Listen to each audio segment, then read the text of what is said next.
Evening అయిందంటే చాలు. School నుండి వచ్చిన పిల్లలు కానీ, ఆఫీస్ నుండి వచ్చే హస్బెండ్స్ కానీ, ఏదొకటి స్నాక్స్ అయితే తినాలి అనుకుంటారు. అలాంటప్పుడు రొటీన్‌గా పునుగు, పకోడీ, బజ్జీలు కాకుండా, ఇలా ఒక్కసారి రెస్టారెంట్ స్టైల్‌లో ఇంట్లో ఉండే 2 బంగాళదుంపలతో, కొన్ని బ్రెడ్ పీసెస్‌తో పొటాటో బ్రెడ్ రోల్స్ గనక చేసి పెట్టారంటే, భలే ఉన్నాయని మొత్తం లాగిచ్చేస్తారు. అందరికీ నమస్తే. నేను మీ యోగవాణిశ్రీ. వెల్కమ్ బ్యాక్ టు ఆంధ్ర ఇంటి రుచులు. ఇంక లేటెందుకు మరి?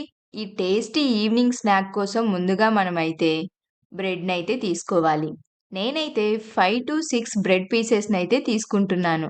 తరువాత బ్రెడ్ పీసెస్‌కున్న సైడ్స్ అన్నీ కూడా కట్ చేసుకోవాలి. ఇలా బ్రెడ్‌కున్న సైడ్స్ అన్నీ కట్ చేసుకోవడం వల్ల మనకి పొటాటో బ్రెడ్ రోల్స్ అనేవి కరెక్ట్ షేప్‌లో అయితే వస్తాయి.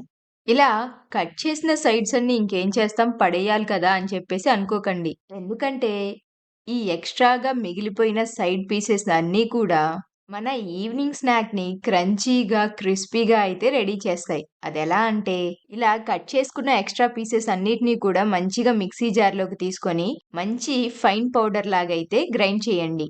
గ్రైండ్ చేసిన పౌడర్‌ని ఒక సైడ్ పెట్టండి. ఆ క్రంచీ, క్రిస్పీ ఎలానో ముందు చూద్దాం. ఈలోగా బాయిల్ చేసిన 3 పొటాటోస్‌నైతే తీసుకోండి. ఓన్లీ 3 పొటాటోసే తీసుకోవాలనేం లేదు. మీరు మీ ఇంట్లో ఉన్న మెంబర్స్‌ని బట్టయితే తీసుకోవచ్చు.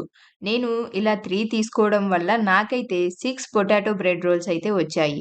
తరువాత ఈ బాయిల్ చేసిన పొటాటోస్‌నైతే ఒక స్పూన్‌తో కానీ, లేకుంటే స్మాషర్‌తో కానీ చక్కగా స్మాష్ చేసుకోవాలి. వీడియోలో చూయించిన విధంగా స్మాష్ చేసుకున్న తర్వాత సన్నగా తరిగిన ఒక కప్పు ఉల్లిపాయ ముక్కల్ని ఫ్రెష్‌గా ఉన్న కొత్తిమీరను కూడా కట్ చేసి హాఫ్ కప్పు వరకైతే తీసుకోండి. దీనిలో స్పైస్ కోసం 3, 4 పచ్చిమిరపకాయలని కూడా చిన్న చిన్న ముక్కలుగా కట్ చేసి తీసుకోండి. అదే విధంగా మీ రుచికి సరిపడా ఉప్పు, కారాన్ని తీసుకోండి. మనం ముందుగానే పచ్చిమిర్చిని తీసుకున్నాం కాబట్టి చూసి కారాన్నయితే తీసుకోండి. హాఫ్ టీ స్పూన్ పసుపు, 1 టీ స్పూన్ ధనియాల పొడి, అలాగే 1 టీ స్పూన్ జీరా పౌడర్ కూడా తీసుకోండి. ఇప్పుడు వీటన్నిటిని కూడా చేత్తో కానీ, లేదంటే స్పూన్‌తో కానీ చక్కగా కలుపుకోండి. ఈ స్పైసెస్, ఉప్పు, కారాలన్నీ కూడా బంగాళదుంపతో బాగా కలిసిపోయే విధంగా అయితే చక్కగా మనం కలుపుకోవాలి.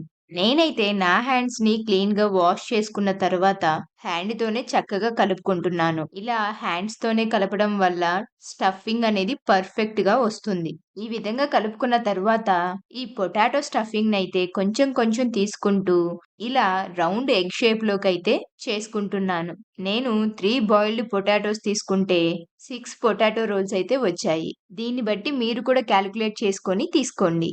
వీటిని ఒక పక్కన పెట్టుకొని మరొక బౌల్‌లోకైతే వాటర్ తీసుకోండి.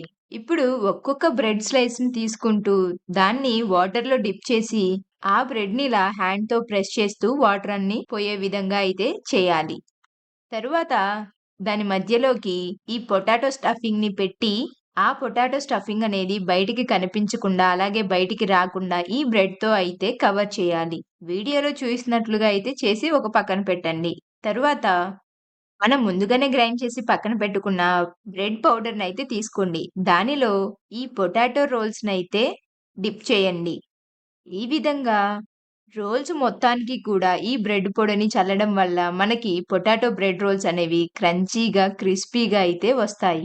తరువాత వీటిని ఫ్రై చేయడానికి స్టవ్ మీద ఒక కడాయి పెట్టుకొని ఆయిల్‌నైతే తీసుకోండి. ఆయిల్ హీట్ అయిన తర్వాత మంటని మీడియం ఫ్లేమ్‌లోనే ఉంచి ఒక్కొక్కటిగా ఈ బ్రెడ్ రోల్స్‌నైతే ఫ్రై చేయండి. ఈ విధంగా అన్నిటిని ఫ్రై చేసుకున్నాక వేడి వేడిగా ఉన్నప్పుడే తింటే టేస్ట్ అయితే అద్దిరిపోతుంది. టీ టైమ్ స్నాక్‌కైనా సరే, ఈవినింగ్ స్నాక్స్‌కైనా సరే, లేదంటే పిల్లలకి స్నాక్స్ బాక్స్‌లోకైనా సరే పర్ఫెక్ట్‌గా ఉంటుంది. Thanks for watching.